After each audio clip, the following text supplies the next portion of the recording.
I grew up in a background where if you didn't use chemicals and fertilizers, you were considered backward, ignorant, foolish, stupid, and damaging world hunger. There's all sorts of things that I was taught, which I no longer believe. We need to learn how to turn off the stories that we get bombarded with all the time and actually give birth to stories that will hold us through the next 20 years. About the town that prints its own money, about the town that digs up its school car park and makes a vegetable garden.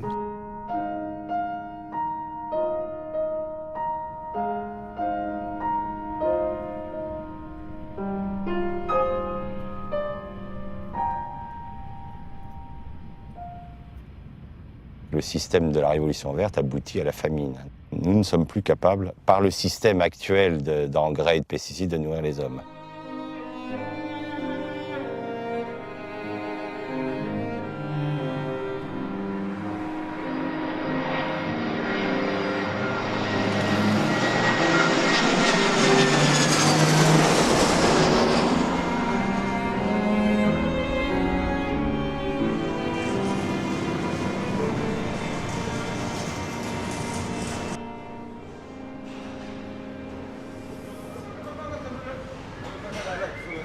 Our economic success, our sense of individual well-being and prowess has been directly linked to how much oil we consume. But we've reached a point now where that degree of oil dependency is a vulnerability, is a key vulnerability that leaves us very, very vulnerable to fluctuations in price, to shortages in supply. And what we need to move towards is a time when that doesn't matter, when we've broken that dependency, when our economic welfare and ability to function no longer has a connection to the price of oil. When you stand at that point and you're thinking about where you're going to go, you're planning the future from this point forward, you have to do it by being able to imagine where you're going. You have to do it by being able to imagine that where you move to is better than here. Hoy en el mundo hay una crisis energética, hay una crisis económica que Cuba tuvo hace 15 años.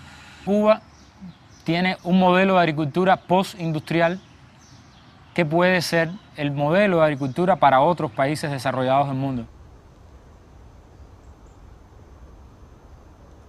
If we have a system like that, for the local economy it would be fantastic. If you think about how many people are now served by a supermarket, if those people instead shopped at their local store served by local farms, it's also going to be fantastic for the environment because the food miles and carbon footprint of our food will just be reduced dramatically.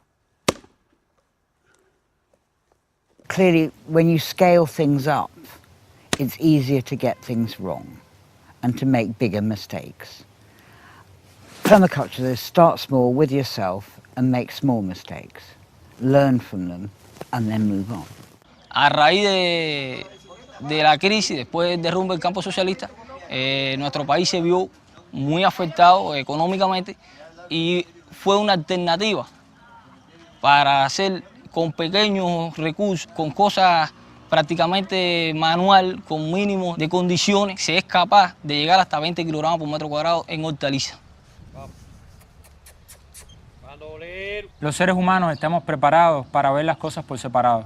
Sin embargo, en la naturaleza y en la sociedad, todo tiene interacción. So transition says, actually, it could be fantastic over there. You know, we could have more time for each other, we could be more relaxed, we could be less in debt, we'd have more time to play and to celebrate life.